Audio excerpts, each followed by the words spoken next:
We're going to stream a little more on our Tattoo Handbook app tonight. So let me show you what we have.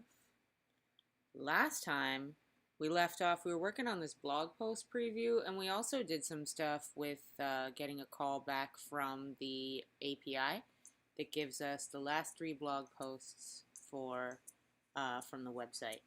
Now, the first thing I want to do is with our Git history, I want to go ahead and save off some of this stuff.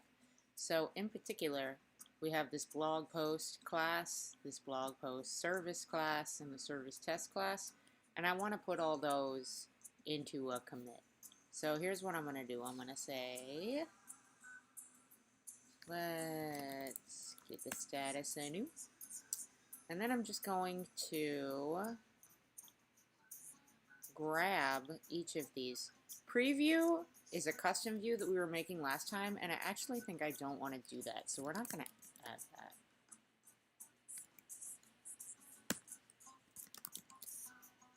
Let's add this one.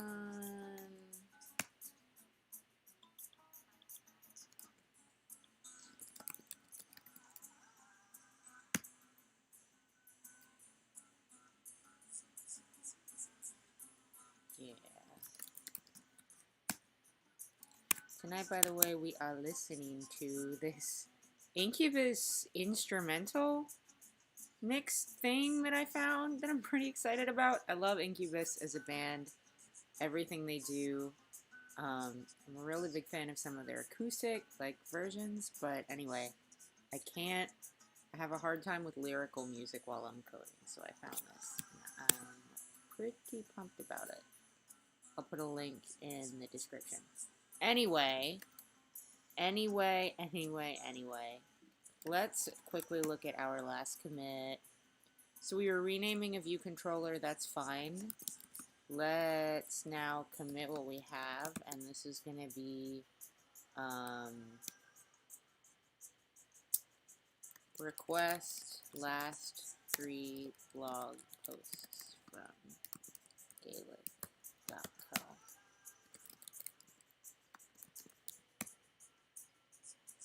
There we go. Now, as far as the blog post preview, last time we were working on making a custom view. I'll show you. We were trying to make a custom view for each of these items here, which we could do. We just need to make a zib.xib file for them, and then we'd use that as like our layout. We'd do the whole layout and interface builder and everything, and so then we would just have 3 of those views. I think I'm actually not going to mess with it for now. I think we're going to directly link up our image view and our titles to our view controller. Reason being that extracting those common views is most useful when you have an indeterminate number of them needing to show up on a given page, or a lot of them needing to show up on a given page. Now, it might be useful to us in the future, but for now I just want to hook it up directly because we know that there's only 3, and so I'm not sure that extracting a custom view for these things is going to fare particularly well in a cost-benefit analysis. So we're going to start with linking up the subviews directly to our view controller. So I actually want to back out that change right there. And these, I'm not sure if I want to back out. I need to look at what they are. So what I'm going to do is I'm going to look at the changes to this file with git add-p. So it's going to show me in chunks. So this looks like it has to do with the rename, so I do want to keep that. Then this looks like a height thing. We'll hang on to it. This I don't want to keep because I don't want... Actually, this I might want to keep. What's happening here? Opaque, blah, blah, blah. What changed? User label. Yeah, so look, we added a custom class to one of our blog post previews. We don't want this because we're backing out that change. This is fine. What the hell? Sure. This is like the amount of scroll that it's scrolled right now.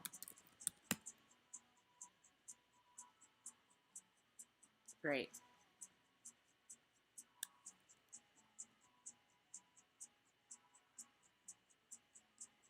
So what we'll do is that, and then let's do the same thing for our project here. Yeah, this is going to be all. So here's what this is it's files that we've added to the project itself. And so some of these we want to actually split up into smaller chunks. So let's look up, I don't remember all the commands offhand. Split, git, add, -p into smaller chunks.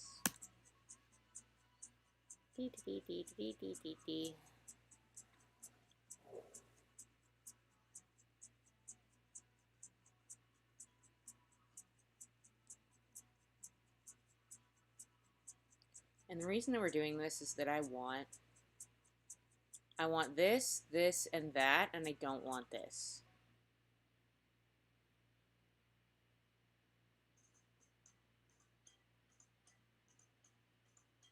What happens if I do?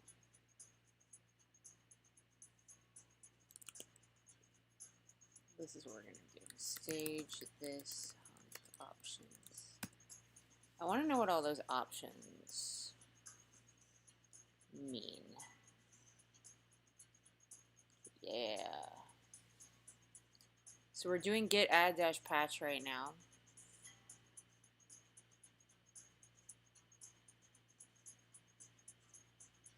Yes, no, no. Yeah, split it into smaller chunks.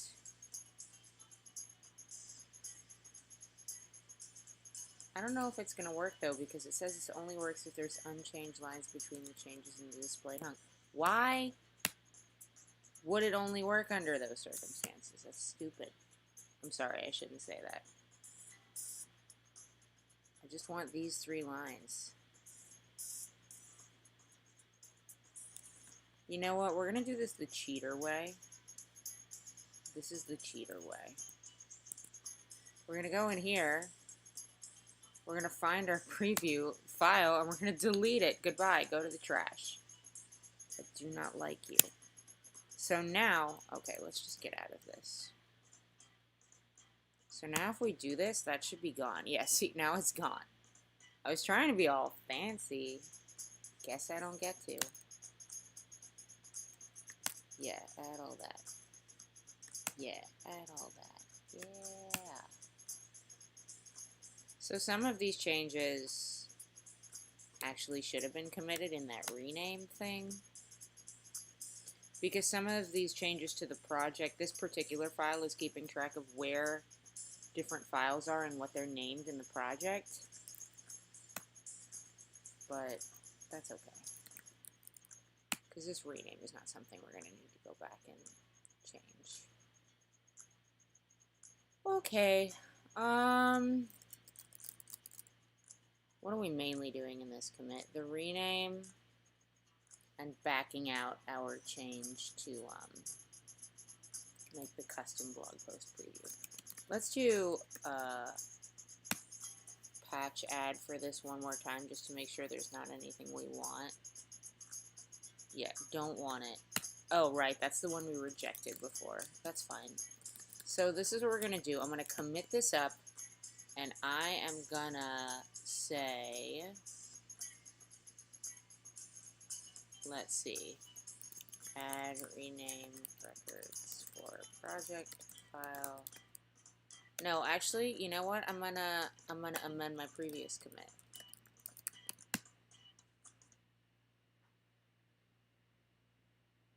Yeah, because adding a lot of the files that we just changed in that project thing had everything to do with this. So that's what we're gonna do.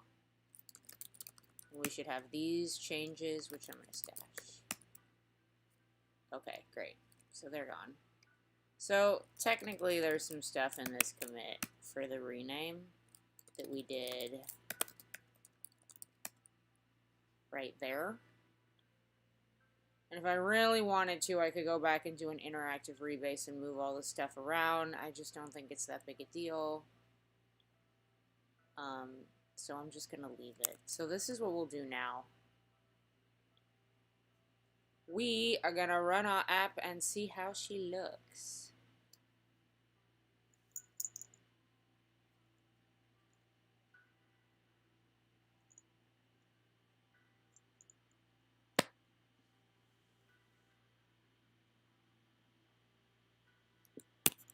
Sometime today,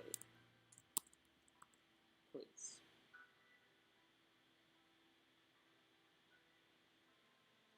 Yeah. It's beautiful.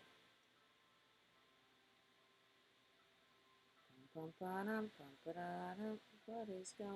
that it doesn't want to... There we go. Alrighty. So that looks good. Let's run our test again to make sure that's working fine.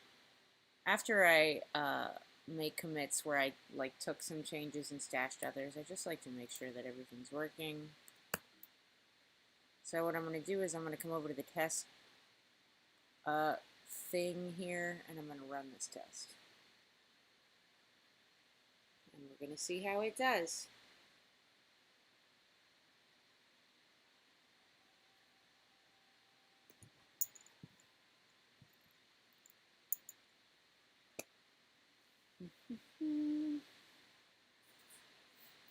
Test succeeded. Great.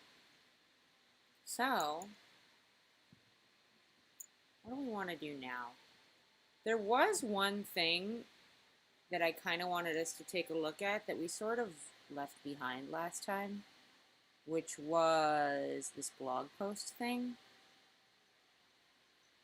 So we made this thing conform to Codable, and then we made this title thing with rendered like that, because that's the way that our JSON came back. Our JSON comes back with a like an array of these things which we're representing with blog posts, and then inside each of that JSON it says title. That's the key, and then there's a JSON object that says rendered, and that gives us our title. Ooh, pardon me. And we want it. I would rather it just be title here and not like the whole title.rendered situation.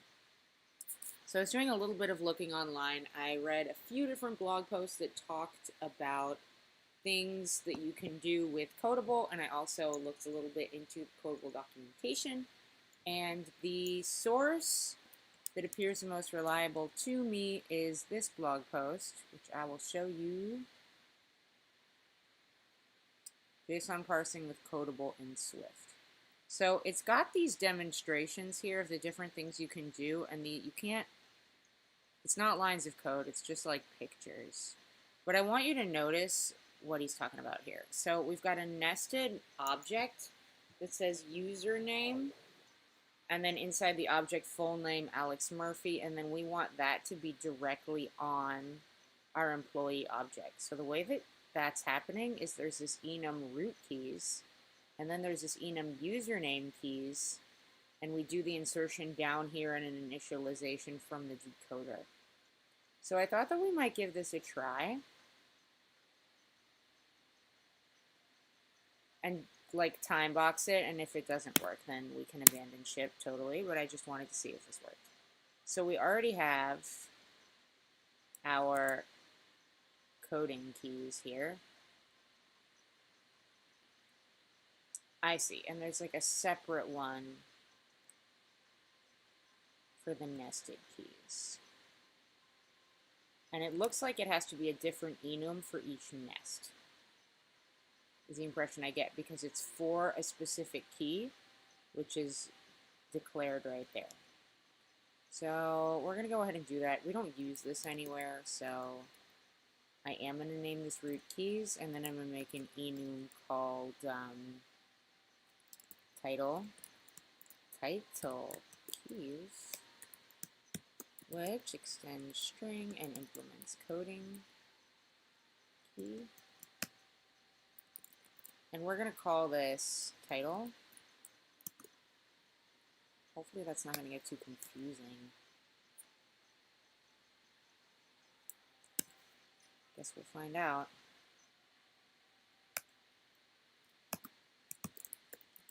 All right, that's the way that we're going to do that.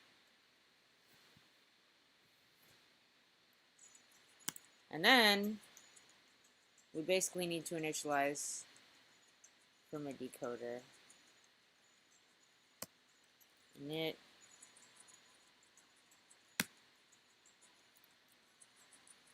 Except I want it to be from, from decoder. Decoder throws. All right, so then here, if we look at this example, it's going to have us pull a container from the decoder keyed by these root keys. All right, so let's do that. Let container equal decoder dot container keyed by root keys self. Great, what's next? We have to literally do this for every attribute. I don't like that. I don't like this, y'all.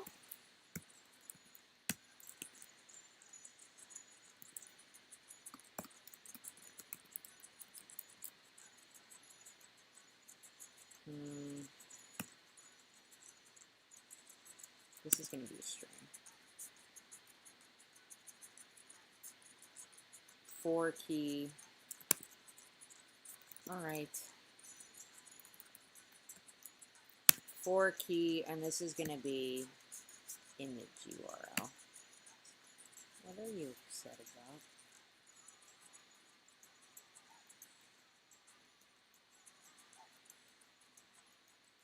Oh, not marked with try. Yeah, I have to do try because this can throw an exception if those keys aren't there.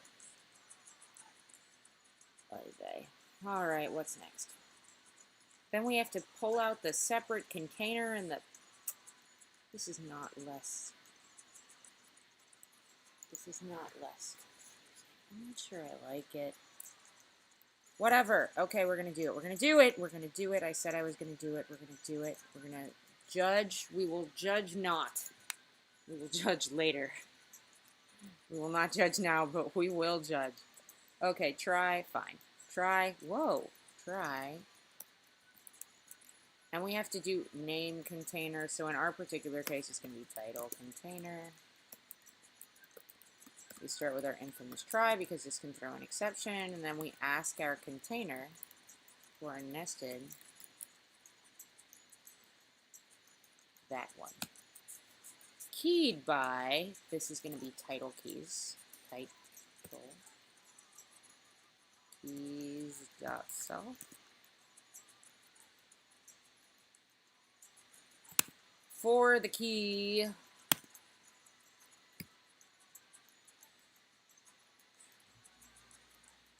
no, it's got to be for title keys, so that's going to be title.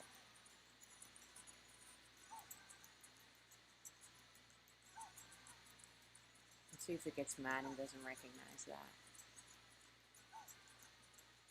Why does it think that this is supposed to be for root keys? Because it's not. It's keyed by the title keys.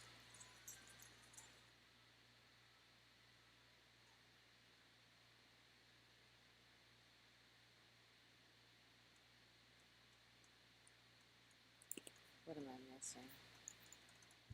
Container. Nested key. Nested container. Try container dot nested container.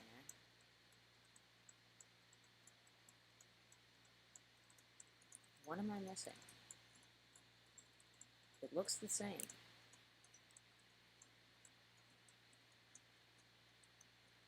Oh, it has to be, right. It has to be in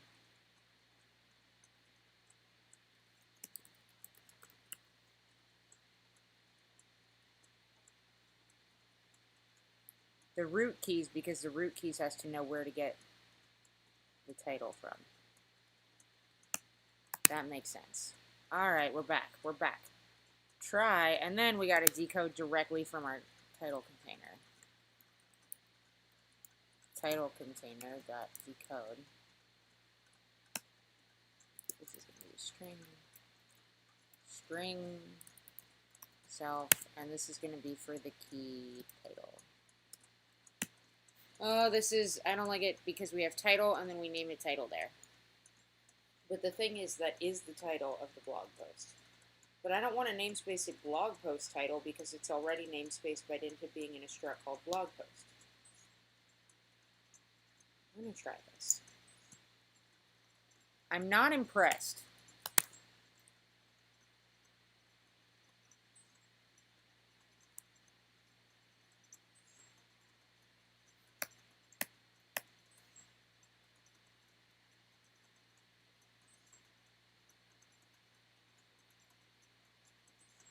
This is going to be self.title. What do you think?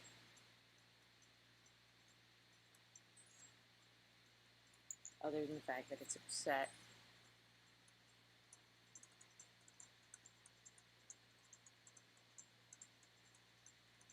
Oh, this is going to be a string knife. And just to make sure that nobody's using this, we're getting rid of it.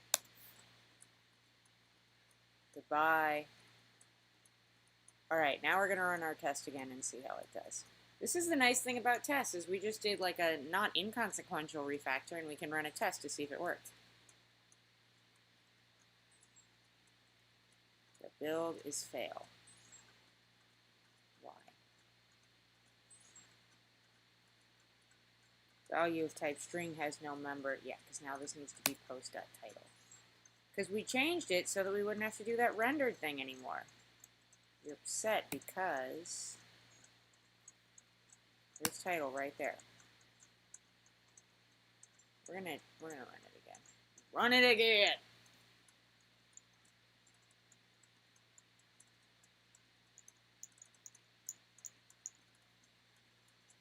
Looks like I'm waking up in 9 hours.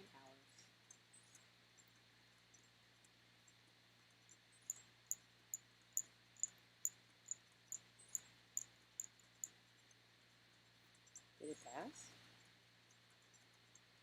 I don't trust it. Testing, there we go. Test succeeded, yay! So this demonstrates some of the value of the tests that we've written here, right? Is that now we know if we've caused a regression, if we've caused something that previously had worked to not work anymore, because we can run our tests after we make changes and make sure that everything functions, which it does. So this is very exciting. I'm going to add all of these changes. There shouldn't be any changes to the main.storyboard, I don't think. Why does it say that?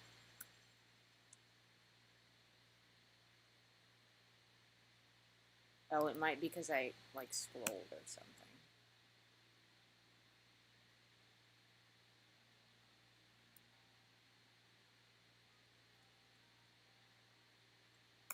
You know what? Sure. I don't mind if we add the scroll. Whatever. Let's add everything this time.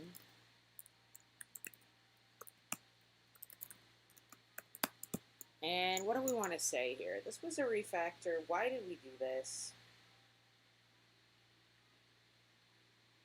We wanted to see if we could make it so that the blog, we wanted to create an interim solution so that the API for our blog post would be consistent with what we want people to see out of the blog post, rather than reflecting the JSON. So let's say that. Change blog post to reflect the API that the client would expect, rather than the structure of the JSON we get it from.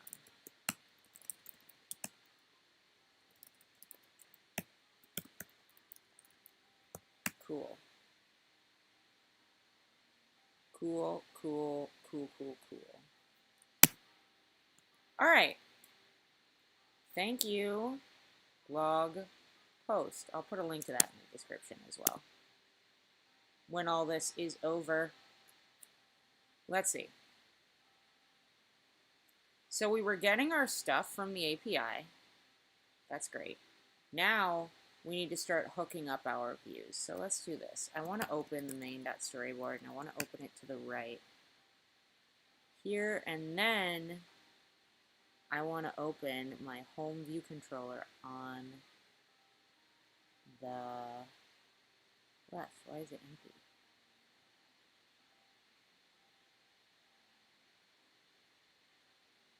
Alright, well, it's fine because all it needs to be is this.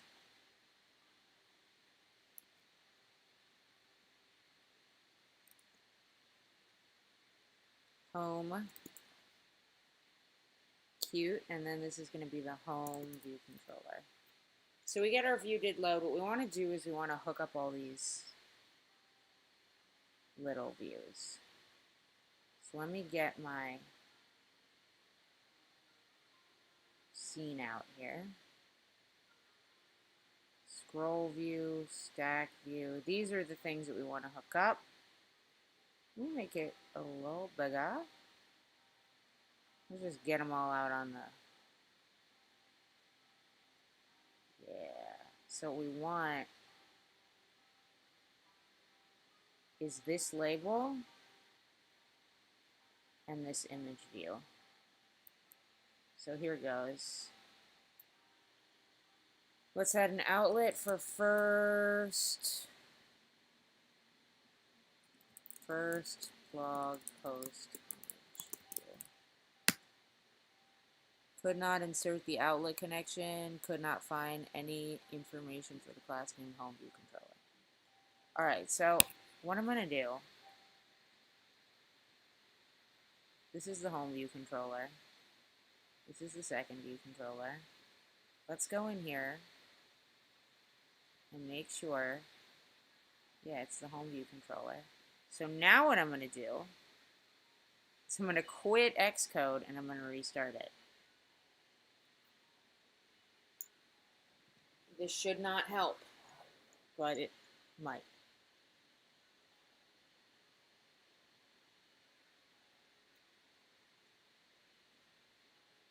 There we go.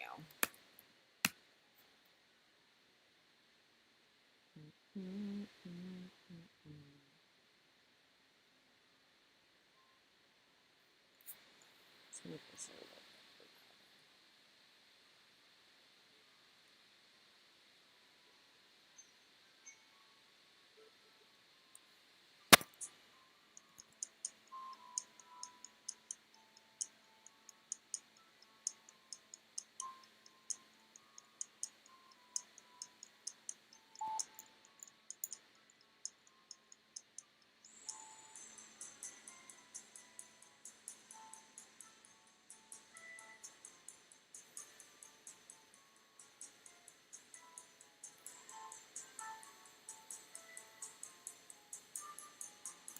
Exit. Where are you, buddy?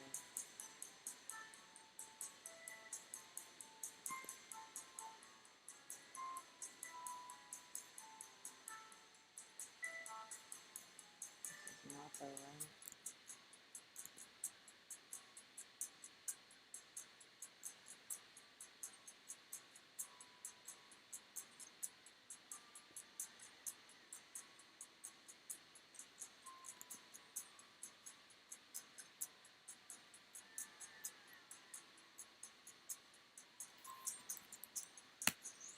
Try that. See if that pulls it up.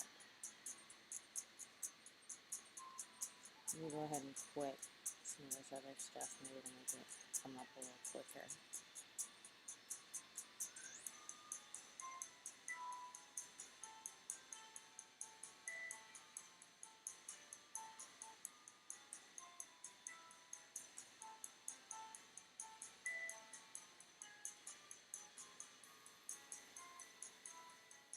If not, what I might have to do is pause the stream and then pull it up.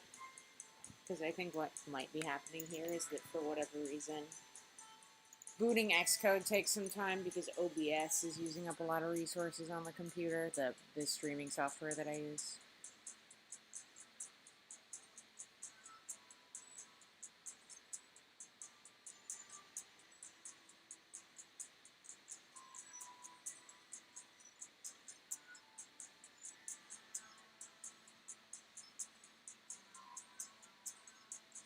Oh, I can open from here.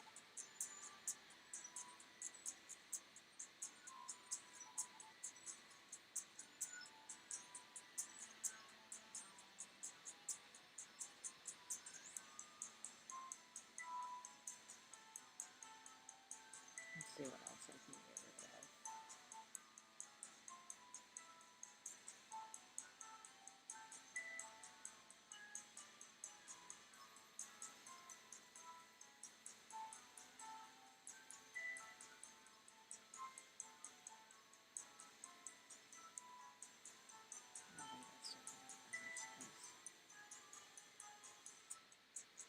Why won't you come up, Xcode? All right, I'm gonna stop the stream and see.